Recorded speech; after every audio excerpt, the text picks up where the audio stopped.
Hey, everybody. This is Brittney Hall and Ryan Hall from the Revenue Agency Hello. Podcast. Hello. Happy to be here today. We have kind of a fun topic for y'all, don't we, Ryan? I think it's fun. A lot of energy around it. Yeah. Today is President's Day. What does This will that probably mean? come out a couple days later. I don't know, but like the This, kids are home. Let's talk about what's going on in the world. Today's President's Day. I know, I don't, how are these like holidays worth celebrating? Like, why are we celebrating the presidents? yeah, how did Most of that them are a start? bunch of assholes. Is this a political podcast today? No, today Into might be. No, it's politics? funny because I was thinking about it because I'm pretty conservative, but the older I get, the more I'm like everybody's bad. They're all shit. But that's not what we're supposed to be talking about today, is it? No. You Plus, don't, you don't want to add anything to that though? I I'm feel not like you have an political at all. opinion. I have no opinions on politics.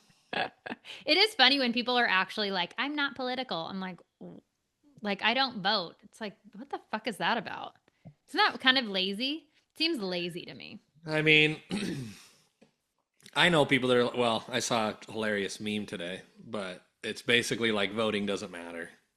No, Like it's so all. tell what your quote was because you thought it was so funny that you were dying laughing about it. The meme was voting is like rearranging the dog shit in your yard.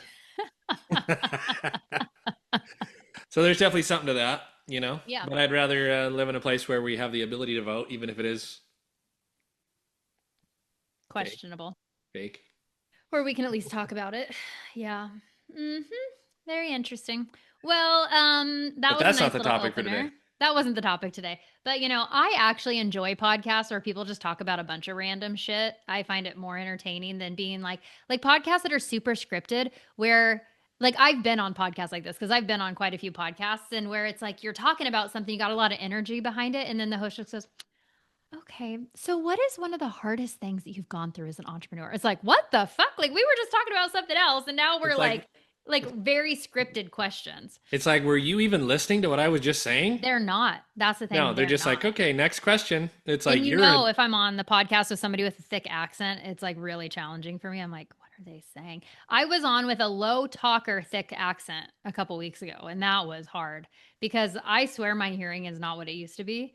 well, And and you can't understand any accent. It doesn't matter if it's Spanish, Russian, Indian, you name it. Like you cannot understand Arkansas, Arkansas for like sure. it's We have a friend Jade who's from Arkansas. He has a really thick accent. I don't think Brittany could understand anything he said for like the first 2 months we talked to him. And I told him that. He's like, I knew that. Like, he wasn't offended. I was just like, he's like, I knew. Yeah. I don't know. It's like it's challenging for me to like I can't hear. Um so we watch the TV with subtitles. Anybody else do that? It's like is we do it. We started doing it for our daughter Ava because she wears hearing aids and so we always have subtitles on all the time. But I think it's making my hearing worse because I just read and don't have to listen. So it's like my ears are losing their skill.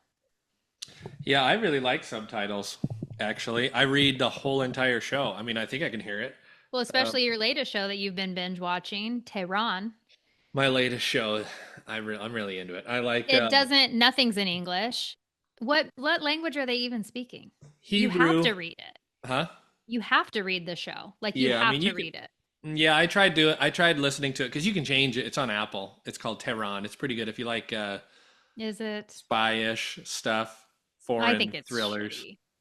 I think it's good, but I love And all I that stuff. like spy, foreign thriller James stuff, but Bond, Jack Ryan, there's like all that this stuff.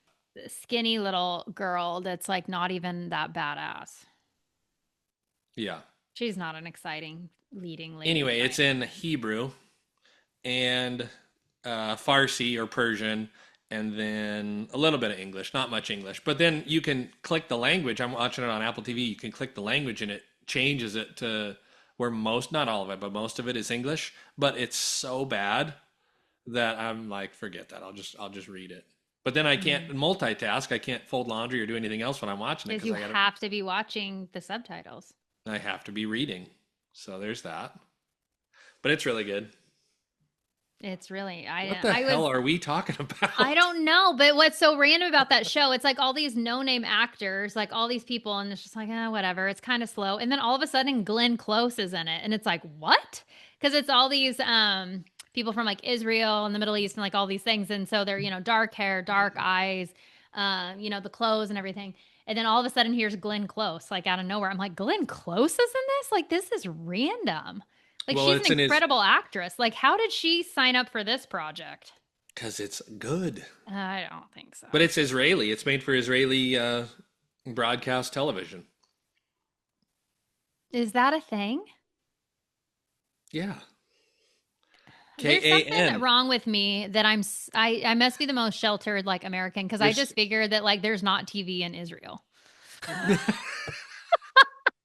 You're like, what do you mean it's not on NBC or Netflix or Well, I'm like, what channels? Like they have TV? Like what is that like? Like when you go to Mexico and you watch TV and it's like they have like the news or like a soccer game. I don't feel like they have like maybe a Mexican soap opera, but like that's it. Like I don't feel like there's like a big TV presence. And so I guess when I think Israel, I think do they even have power? Like, but I know, like, I mean, that's terrible. That's so terrible. But like, this is how like my mind is like so sheltered because you see all this stuff on TVs, right? Where everybody lives in these shitty buildings and like they don't even have glass on the windows. It's just like, that's just what I picture everything like east of like England is that everything is like that. Like everybody lives in a mud building with like hanging laundry out on the line and there's just like random people with goats, guns running chickens? around. Yeah, and dirty. That's how I picture it. Because of TV, because I've never been there, I've never been exposed to it, so I have no friggin' idea. It's totally like ignorant. I'm aware. But that's what I picture. So when you say TV, I'm like, how do they watch like do they have flat screens mounted on the wall? Like what the hell is it like? Yeah, I think it's just like our house. I don't know about that. I I think think the there's probably electricity's uber, super duper rich, and then I think there's very, very poor. Like I think oh, there's very divided class systems. I don't think that a lot of these countries have like a strong middle class, do they? I think I mean, all of America is middle class. yeah. I mean, I can't intelligently speak on the financial situation of the different classes of foreign countries. Well, I'm going to ask somebody about this because now I'm curious. We are going to an event in a couple weeks for our client Craig Siegel, and there's quite a few people that are from like different countries. Like one of his mentors is from Israel. So that would be a good person to ask. Yeah, you should ask him. Say, He'd hey, probably be what's the like, deal? Do you're y'all have fucking offensive. TV or what? Do you get water out of a well? What is wrong with me? It was funny. I remember I was at a business thing one time in Toronto for Bob Proctor, and there was a That's guy another from a country. country. What the fuck was the country? It's like some little European country. I don't remember. Something close to Germany, Austria. And I was like, God, I go, it's so crazy. Like, I forget that people just don't live in America. Like, there's humans out on the planet that are having completely different experiences than Yeah, we that are. can't go to HEB just down the street. I know. I know. And then I think people like this is what probably the shit that gives Americans a bad rap, but like, I don't care. I'm like, yeah, like, I don't know about that, but like, whatever. It's probably really bad. You're Okay. like, but does Should it we? really matter? I'm like, so what? You do you, I'll do me, like whatever. Yeah, I'm like, why do you care what I think or know or don't know, or that I'm ignorant to Europe and all the shit over there? Like, So it was nice seeing everybody. This will be the last podcast we'll be doing because now we're canceled. everybody's like, Brittney, cancel Brittney. Because She's Brittany's a like, I've never heard of she's ignorant. Austria. Like what? My grandma's from Austria. My great grandma, she came here from Austria. So I've heard of Austria, but I'm just like in my mind everything is like the 1940s over in those countries like Yeah. but There's still tanks in the street. yeah, they're still fighting. World War II is still happening over there. Oh, that's fucked up. I bet you're not completely alone in that situation, though. Oh, I'm just the only fucker that'll admit it. That's the difference. Everybody else is so worried about being offensive. I'm like, if everybody else was just honest, then we would really get somewhere because it'd be like, oh, yeah, yeah, that's funny or that makes sense. Or like, I'm not saying I'm right or that it is a certain way. I'm like, I'm for sure wrong, but like, it's kind of funny in a way. It's not hurtful. It's not hurting anybody. It's not racist. It's just like, I don't fucking know. Like, in my head, that's the picture that I have. I mean, we have a few friends that have traveled all over the world, like a few. But if you Yeah. think about it, do people really go anywhere? I think people just stay right where they're at. What's the statistic that like 70 or 80% of people die within like 20 miles of where they were born? Or something, Yeah. don't quote the numbers, but it's something like Yeah, that. there Like is. people It's a don't go staggering. anywhere. It's a staggering statistic. It's not normal to probably travel the world. A lot of people do for work and whatnot, and pleasure, but like, it's expensive. And some people, like we have people that we know from like where we're from that are just like, I have no desire. They have no desire to see anything outside of where they live. And that's okay. There's certain places that I don't want to see. Like I could give, like, I do not care about. Like I'm not interested. But maybe it's because I'm ignorant to what it's really like, you know? I am very interested in the whole entire world, but most of the countries I could probably read a book about or watch a documentary on and satisfy the need I uh, watched White that I Lotus, need for so that like country. that's enough. You watch what? White Lotus. So basically, I've been to Thailand. I think that's kind of a garbage show. It is kind of a garbage show, but I watched it. You I watched it. watched it too. Yeah. Watched it for Walton Goggins. It's hilarious. They always got to throw some weird, there's always got to be some weird sexual thing in there. It's like, we just make a show without some weird shit that's like super, like, kind of shocking? I think their whole goal is to desensitize us to the bizarre ways of people, though. It's bizarre. Okay. That's a whole nother topic. Well, this was a great opener. I hope Okay. everybody's feeling warm and fuzzy now, or at least maybe laughing, or like they're like, I don't know what the hell these people, because this is supposed to technically be kind of like a business podcast, but we do a lot of lifestyle stuff too. But let's get into the business side of it. Today's topic is we are talking about being the owner slash CEO of your company, and I will include in that and of your life, or having an employee mindset. And so this is two very, very different mindsets. And we work with small business owners. That's the primary avatar that we work with, small business owners who are either single operators, meaning they don't have a team, or they have a very small team. And what's challenging about that is a lot of people have had a job and worked for somebody else, and then they pivot into entrepreneurism, and now they are in charge of everything. And it's always harder than what you thought it was going to be. And your habit is not to be an owner because you've never been an owner before. So that becomes really challenging. And then people, they make excuses. They operate in a way that's maybe familiar, which is like waiting to do something or just being very task oriented versus like revenue driven. And it's kind of an interesting switch that you have to make in your mind. So there's nothing wrong with being an employee at Absolutely all. There's not. a ton of good No. employees. I've even heard the term, what is that, intrapreneur, Mm-hmm. which is Yep. kind of neat, where people are so bought into the company and the idea and the brand that they work it like they're an owner, but they're an employee. That was us.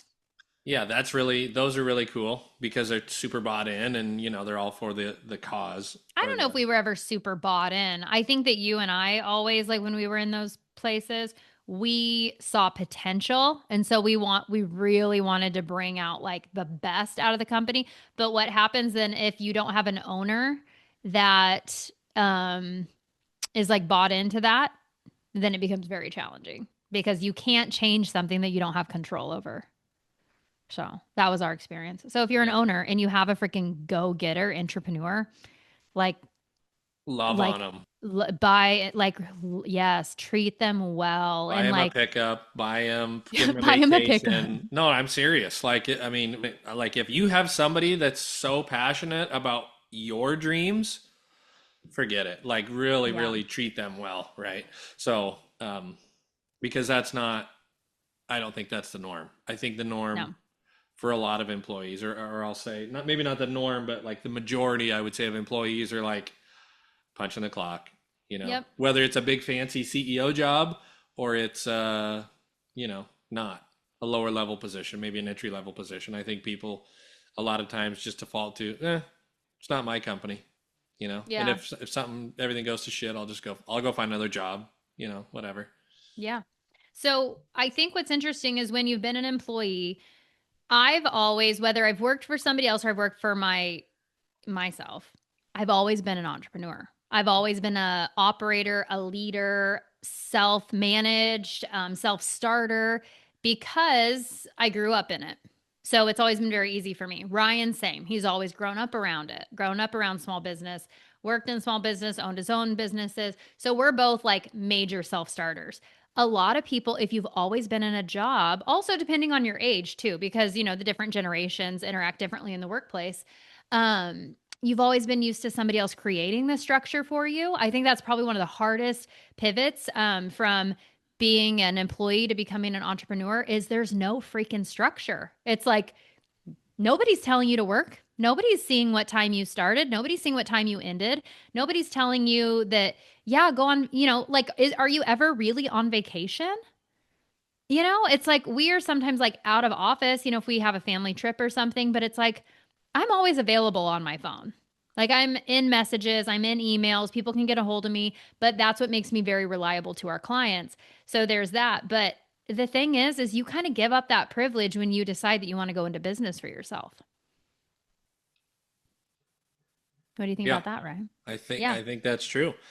Um, Yeah. So I don't think go there's a ahead. right or a wrong. It's just what fits. Our daughter told us the other day, Brittany and I are so entrepreneurial that like we don't want anybody to tell us what to do. Like I've told her I don't know how many times I'm never gonna ask another adult's permission to take a day off or to go to the bathroom or to you know what I mean? Eat That's lunch. Can I go on my lunch? like that's not for me. And I don't Oh. think any of that stuff is bad. It ain't for me, Jack. Well, Okay. we're just not wired that way. There's like an No. intrinsic like motivation like for you and I to never ever allow anybody to have control over our time. Hmm. But So, yeah. our daughter, who's an eighth grader, she's 13, almost 14, told us the other day, she's like, what did she say? Like, do you care if I'm not an entrepreneur when I grow up? I just feel like I would like more structure. And we're And like, she's like, and I'd like to know when I was getting paid and, yeah, and like how much money I make and, yeah. And we all said, of yes, that. you can't ever do that. Shut up. But No, I we was said, like, no, that's no. fine. A lot of people like it. My sister, I think she's probably an excellent employee. She's worked at two companies since college, and that was almost, a long time ago. And she worked at one big company, and then she kind of didn't want to do that anymore. So she worked at another big company, and she's been there, and she goes to work, and she takes her lunch, and she has her, people that work with her and work for her, and she comes home, and she really enjoys it. And then on Saturday, Sunday, she's off, you know? Yeah. Yeah. So I think there's a lot of people that thrive in that environment. I think that's a really good thing. But I would, the entrepreneur, like we're going to go on a vacation here in a few weeks and we're going to have the phone on. We're probably going to get up early and get all of our stuff done and then go on about our day. And I don't mind that at all. Like I No, I welcome it. If almost the have phone like rings, it's like, yep, I'm ready. What do you need? yeah. I almost have anxiety if like I don't interact with the business for like a few days. It's like like I feel like it's like something's off in my routine. And like yesterday was Sunday. We're recording this on a Monday. It'll probably come out on a Wednesday, but um a lot of Sundays I work because I it's a quiet day. It's like I can get a lot done. I can get ahead of the week, prep with for like my clients. I look at my calendar, I see what meetings I have coming up, what stuff do I have to get ready because when I get into the week, it's like it's time to execute. And my weeks are usually heavier on Mondays and Tuesdays. And then Wednesday, there's a little bit of stuff. There might be one or two things on Thursday, usually nothing on Friday, or that's like a networking day for me. I'm trying to do more of that. So it's like I can structure my day how I want. Being an owner doesn't necessarily mean that you're um, working 8 hours a day every day. So if you have that 40-hour a week mentality, or I need to be in the office from 8 to 5, it's like you're thinking like an employee. You get to structure your day, but you have to make sure that you have a structure. You get to create it. It might be that you're like, man, it's just I can be so much more productive on the weekends, so then I can go execute during the week and do the meetings and meet with clients or, do the other stuff. But it's like that creative time, like to really like think about growing your business is best on the weekends. In my opinion, that's what I've found. And I mean, I've been in business for a long time. Like I've grown self-led things for God, probably close to 10 years, Hmm. you know? Yeah. And it's not easy. It's not convenient. Like I grew my health coaching business with two freaking toddlers. It's like it was crazy. Ryan was working all the time. He didn't understand what the hell I was doing. He's like, "You're on the fucking phone? Like we just got done with dinner. Like what are you doing? Like the kids want to hang out with you. Like why are you in the office on the phone?" And then the money started coming in. He was like, "Hey, mommy's on the phone. Like leave her alone." But yeah, you don't really have the privilege to kind of be off the clock, but you do have the freedom to decide kind of like, you know, I don't know. So it's like it's kind of a catch 22. It's like you're kind of always on, but you also don't you get to decide. I don't know if that makes sense, but that's kind of how I think about it. Talk about why you think that an employee mindset for an owner is going to negatively affect the business. Mm, it's an interesting statement. Well, I think an employee waits to kind of be told what to do. They're more usually reactive versus creation. They're focused on tasks. An owner's number one freaking goal is driving revenue to the business. You have to be selling, you have to be driving revenue, generating leads, closing deals. You have to get really freaking uncomfortable when you're the owner because an employee, unless you're like in management or something, you don't ever have to have uncomfortable conversations with somebody. Usually somebody's having an uncomfortable conversation with you because you're fucking up or, you're not. But it's like you can just kind of have the privilege of doing your job.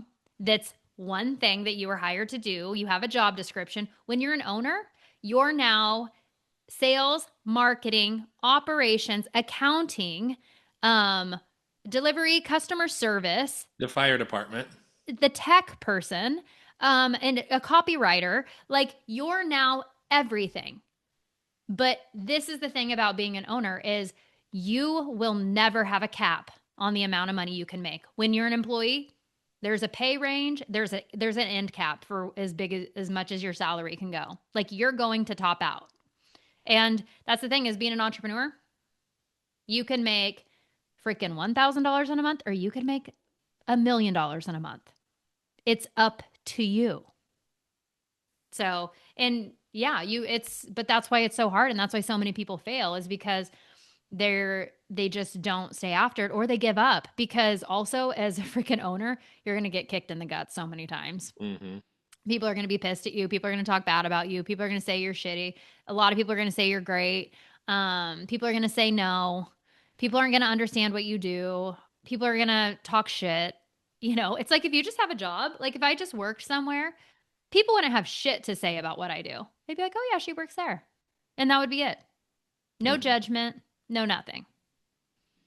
Okay, so the CEO, the owner that you just described, is probably somewhat of like an entry level business, a startup business, maybe, where the owner is literally cleaning the toilets, running to get the mail, selling, creating, doing everything, right? Now, let's Yeah. talk about the level two CEO owner of their business where you've got a little bit of success, your money, you've got money in the checking account. Like what's the next step owner level? What should they do? What's their next priority? You mean like in hiring or something? Like they scaled to the next level. So like Yeah. what's the owner's role? I think it's delegation. Like you really need to start charting what you do all day, what drains you, what are the things that you need to be doing and what are the things you don't need to be doing. And then you like if you have the ability, like Ryan said, you have some success, then the things that you hate doing that drain you, you hire that out. You hire one person to tackle those tasks. And maybe it's part-time. Like I think it's always so silly when people, a lot of times, like in the coaching industry, the first thing they hire is like a personal assistant. It's like, Like, why? Like, usually what I find is you need somebody like to manage email, to manage your calendar, to be like your admin. And there might be some personal assistant type tasks there, but like you need somebody to handle the admin shit that you don't enjoy doing. Because typically owners are fast paced, creative, driven type people. So you need somebody to do those like slow, tasky, draining things. Like I was telling Ryan yesterday, I was messing around with some stuff and he's like, what? Like, it's like after my community call, I need somebody to go in there and put the recap in because that is something that I'm not disciplined to like do right away. Usually after I get off calls, I'm like, I got to go take a break. So I like leave my office, I go get something to eat or I go like walk around. I'm like, I got to get out of the house because that's how I operate best. I'm like, I got to get out of here. Where like, really, it would be best if I just sat down to the recap right then, you know? But it's like, so there's like those types of little admin tasks. It would be like one of the first things that I would hire out. And I think that that probably goes for most people. It's like somebody to send emails, somebody to Mm-hmm. handle customer service stuff, like questions and things that come in. That would probably be my first go to. A couple of the questions I really like to ask owners or clients of ours that we help with some of these things is, what do you love to do and what do you hate to do? So you talked about that a little bit, where you're like, what drains you, what gives you energy, because it's not a one size fits all. It's like, No. okay, now that we're making X amount of dollars, I can hire an assistant, or I can hire an admin, or I can hire a sales guy. Like, it might be those, but it might not be. If you Yeah, love sales, you should still do sales. If you for love sure. sending email, you should probably do that. So that's what I really like about what we get to do, help people with, is what do you love to do? Because let's do that. And then let's Yeah. hire somebody else, or we can take over that, like the stuff you don't like to do. Yeah. So I Yeah, really, we handle for a lot of people. You know, I work in the creative side, collaboration side quite a bit with owners and just kind of getting that vision. But a lot of the stuff we do is integration and operations. Like we handle a ton of that stuff for people. But I think that we know it so well that what's kind of cool about what we do is that we don't really need to be trained. Like we almost come in and say, this is how the system is supposed to be, and we're going to create it and execute it instead mhm. of just saying, here, this is your system, now go do it. Because most people, if they don't already have a system and are doing it, like they're not going to do it, like if we set it up. So it's best if you can have somebody create the system and then roll with it, you know. And it always needs to be, everything that's systematic always needs to be able to be handed off to somebody else. So that's always my belief too, is people we work with, we might not be working together for forever. So we want to create stuff that could easily be trained up. You know, we could easily train up somebody else to kind of like take it over. Because you always want your business to be in a stable position. You always want it to be safe. And I think that systems and processes really make businesses pretty, you know, safe and stable. So that's kind of part of just what I believe. But And I think, in as long as I've been working and doing things, no matter what the industry is, simple always seems to be better than more complicated. It seems like the yeah, thing, when something gets extremely complicated, now this is a general statement, obviously, it's not like 100% accurate, but when things are super complicated, whether you're an employee or an owner, whoever it is, it's like it's not going to get done well, it's not going to get done right, or people don't want to do it, so then it kind of falls to the back. Like if you do something simple, right? It's better for the yeah, customer, it's better for the owner, it's better for the employee. It's just easy, right? And then yeah, people, they end up doing it better, I think.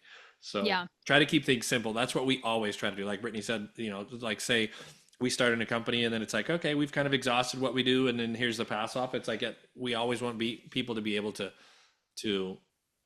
handle what we did, because like it's simple. It's not like some crazy thing and you got to do this app and this login and then you got to go here and then you got to email this and then you got to AI this, like all that. Like the more steps in the process, the more chances there are to break, right? I have a yeah, kind of a mechanical mind, so it's like, let's just make it 1 to 2, not 1 to 200.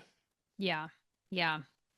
I agree. We've seen so many people that will come into businesses as contractors, and we did another podcast on this, so I don't want to, you know, spend a lot of time. But when people are like, "Oh, you need this app and this widget and this and that, and then we got to do this and this funnel and this," it's like, oh my god, they just make it seem complicated. It's like they think complication equals their value, like it makes them so smart. And I'm like, this is awful. Like this sounds like a complete pain in the ass. And then it So usually ends up fizzling and we're like, yeah, fancy typically fails, is what like, we see. well, that's no good. No. So Rye, what would you say to somebody who is like just starting out? Like maybe they've just made this jump into entrepreneurship. What would you say is like the number one thing that they need to focus on? Because you and I we're pretty different how we operate, but we've both ran business and grown our own Hmm. businesses Hmm. separately. So, what's like from your vantage point? Well, the first thing I would say is lock in, which is kind of a catchphrase right now, but like literally, you like get into it. Like, don't take days off. Like, focus on your business, focus on generating, like Brittany talked about a little bit ago, generating revenue every single day. Like the Yeah. first step is not we got to get a system, we got to do this. It's like get somebody to pay you $10,000, and then like Yeah.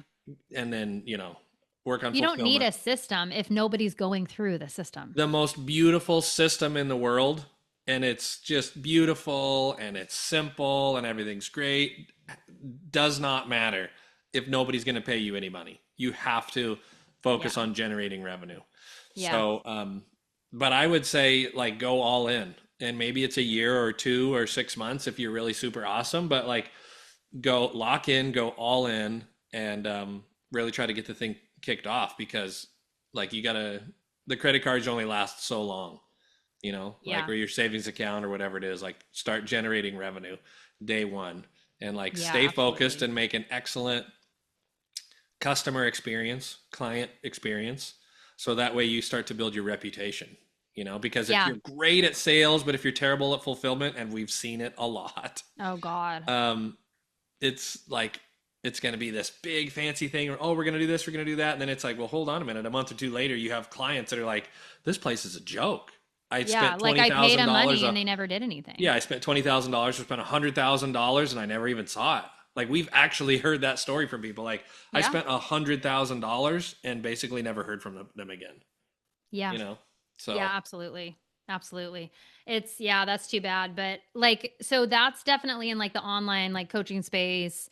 A lot of stuff, like go find a first client. But right, like when you were starting in trucking, because mm. that's a very different industry, what did you do? Were you just like how did you have people that wanted to hire your truck?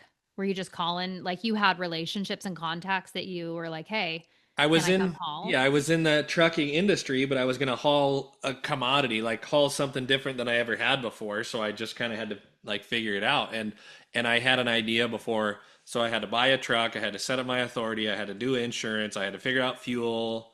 Like, there's a lot of things in trucking. Like, you just have to like get it all figured out. So once you start, it's like, okay, well, where am I going to buy tires? How am I going to buy fuel? I have to make sure my insurance is right. I have to make sure all my paperwork, which is a lot, is filed with the state, right? Or filed with, what, I could go into it, but Yeah. um, to find work, I talked to someone who, what I did was I hauled logs. That's what I did. So in Oregon, up in the mountains, it's all logging, and so I had a log truck, and you go up and haul the logs to the lumber mills. And so there's loggers you can talk to that need trucks. There's timber owners, like that, people that actually own the ground. That's another one you can talk to. So that's what I did. I went and talked to a bunch of people. It's like, do you need a truck? Do you need a truck? Do you need a truck? And then finally somebody's like, yeah, we can hire you and we can probably keep you steady. So that's what I did. But it's Yeah. just like The other figure. thing is you had a good reputation because we're from a small area. Yeah. So it's kind of small town, small circle of people. But Ryan had an excellent reputation Hmm. for him as like a driver, like very dependable, on time, Hmm. not like good attitude, Hmm. So like that probably also was helpful because in that industry there's some people where you're like they're an asshole, you don't want them on their job, they'll tear Yeah. up the road, you know. But I mean, And that goes with anything, right? yeah, Like, we were, before we started the revenue agency, we'd worked in this coaching world for a while, a couple of years, and so we had already built a reputation for us that, like, these two people, like Brittany and Ryan, they don't f around. Like, they get in, they get shit going, and like they yeah, make it really good. So we already had a yeah, reputation. So that goes for any industry. I mean, it was that way for trucking. It was that way with us, which is more online, obviously. yeah, So those are completely opposite things, but it was still, you have to build your reputation. Our daughter starts a new job on Tuesday. I said earlier, she's 13, almost 14. It's still a babysitting job, right? It's yeah, babysitting.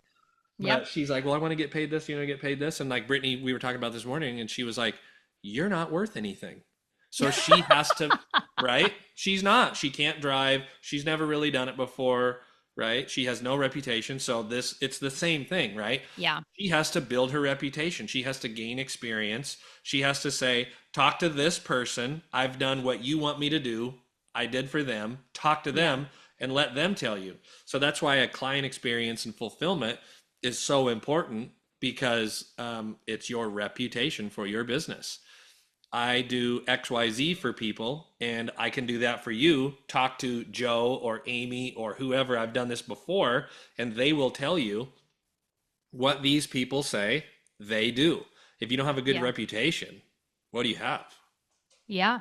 Yeah. That was like our first two clients. One was just for like a project, and that came off a referral of one of our friends who had a relationship with this person. So that was like the very first deal in our business. And it was like, okay, cool. Um, and then the second one was Craig Siegel, who we've now been with for 16 months. We've worked with him longer than anybody. And it's just become a really incredible collaboration. We love working for him. He's an excellent client.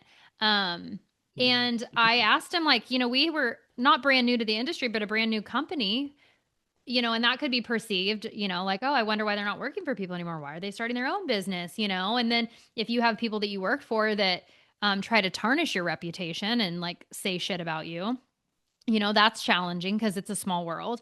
And he was like, I had a great experience with you. And Mm-hmm. so that, like, that was our reputation. We went to an event this last week where we saw a lot of people from this world that we met in another company, and they were like, and they're doing their own thing. And they're like, you guys were always like really, a lot of integrity, operated at a high level. Like, you were very good at what you do. We saw what you did in other companies, and also what happened when you left and your present wasn't there anymore. And they're like, we know that you really, like, your stuff. And so that was just us putting in the work. And, going back to our daughter, that's what, I said, you have to do a great job. And when you're young and you're just starting out, and this is true, even if you're not young and you're just starting out in your business, you got to freaking do a little bit. Like, you have to, there's always an element of you having to prove yourself. Like, nobody just automatically says you're worth this much money. And maybe that's a mindset thing for me, but like, I think Ryan and I both were young and hungry and like worked our asses off for maybe like not a ton of money in the beginning. I know, Ryan, you always earned like way more than I did, but like I was always looking for opportunities, just let me in, let me in, let me in, so I could build my skill. And that's what I told Ava. She's like, well, how much should I charge? I go, not much. Like, like, make it a win for them, because you're not just going to come in and just know how to freaking roll with it and how to watch these kids. Like, you're going to have to learn. So make it where it's not a financial, like, is she worth it? I go, don't go after the money in the beginning, go after building the skill. Mm-hmm. And I would say that too. Like, in the business, it's different, right? Like, going into trucking, obviously you're going to get paid to haul, but like, you had a ton of money out before you ever made anything. Yeah. So that's like, you have to freaking like pedal to the metal. No pun intended there, but like in the online space, like, you can just create a freaking website pretty damn cheap if you're going to do it yourself. And then just like, you're open for business. So I wonder if people aren't as like hungry because they don't have that pressure financially on them, because they're like, I'm not even out that much money. So it's so much easier to like coast when you're in that kind of a mindset. That's also Mm-hmm. a very employee mindset. It's like Mm-hmm. an entrepreneur, they're like, I got to go fricking make some money. I Like, gotta I go got to get go it. get after it. I gotta go find it. Yeah. Mm-hmm. Yeah. So I wonder if that's a thing for people. A lot of times complacency is the biggest thing that holds people back. They're like, well, I'm making okay money. Like, we've been there where we're like, things are pretty good. Like, we don't really feel that driven right now because things are good. But, good truly is the enemy of great. Mm-hmm. So Mm-hmm. it's just, yeah, it's just one of those things. But it really comes from self leadership, is, my opinion, that you're not going to grow a business big enough to lead others if you can't like really lead yourself well. Like, that's, I think, shows that you have staying power, is when you have discipline and you lead yourself well. So I would just encourage you to almost do a little self audit, like a little systems check. Like, how am I leading myself? Am I hitting snooze, or am I getting up when my alarm goes off? Like, that's a me.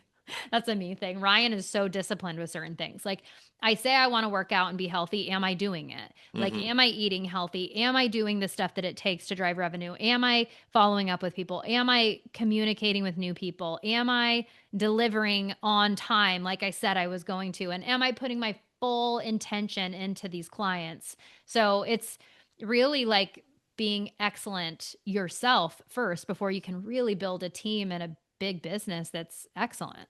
Hmm. I wrote this down. We went to an event the other day in Frisco, but Dallas basically.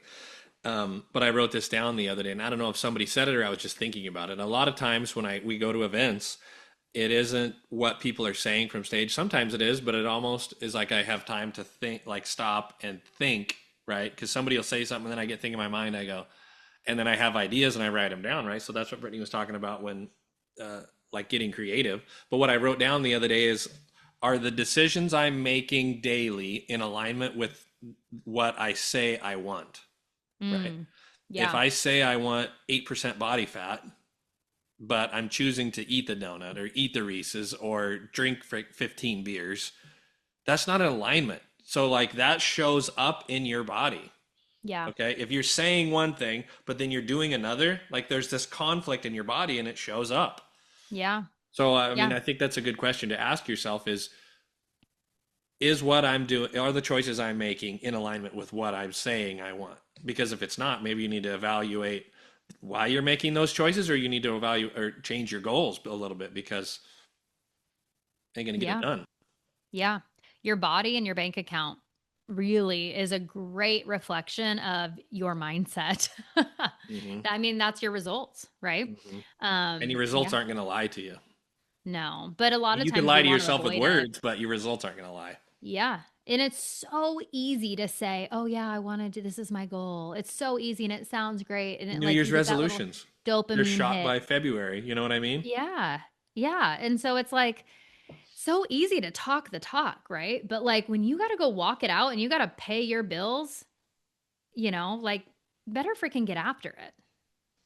So, and I don't love working under pressure. I can and I actually will perform like really well under pressure and like hit goals last minute and things like that.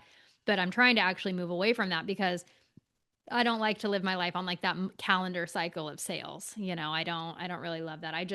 My thing that I really love to say is money comes in every day. Like in our business, money's coming in every day. But if you don't have a freaking pipeline of people, money's not coming in because there's no opportunities for money to come in. So like you got to do the stuff on the front end of like really talking to the people and putting yourself out there and being uncomfortable.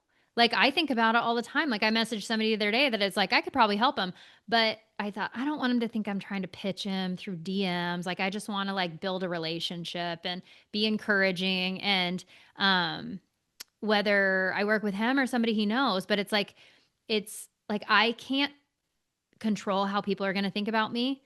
So I just have to do the action that I know that it takes and not be attached to something coming from that specific conversation, but just being in action is huge. It's huge. Just, creating relationships and conversations with people is really what it's all about. It's really actually that simple. Like that's what's so crazy is everybody thinks, oh, you got to have this funnel or this offer, this, that. You just got to freaking talk to people. And Hmm. you do have to be able to communicate what you do. And then you got to ask for the opportunity. Hey, if you know anybody that's looking for what I do, would you please connect us?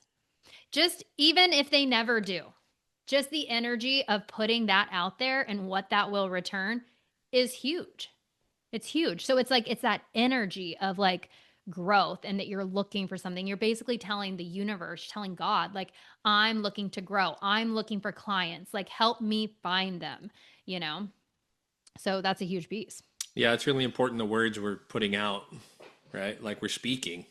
Like, Yeah. oh, it's so hard to generate revenue. It's so hard to meet people. It's so hard. Like when you speak this, um, like this is what shows up in your life, right? Yeah. So speak what you want. Yeah. Absolutely. I love that. Well, I think that's probably a good stopping place, huh? Yeah, we covered some Covered a lot. things. Yeah, and this is something you guys, I talk about this stuff and I teach in a little bit more of a structured way every single Tuesday. I have a community called Against the Grain. It's a group coaching program. It's $47 a month. Stop. Like I know. I know. Such a great price, so much value, incredible entrepreneurs in that group who are really looking for growth. And so we hammer down on this stuff every single week. So the link to join is in the show notes. If you're interested in that, click, check it out. Join us. It's really just, it's a great community, and I would love to have you be a part of it. So, also like, subscribe, share this episode if you got something from it today. We would love for you to help share what we are doing here at the Revenue Agency. And we'll see you next time. Okay, bye.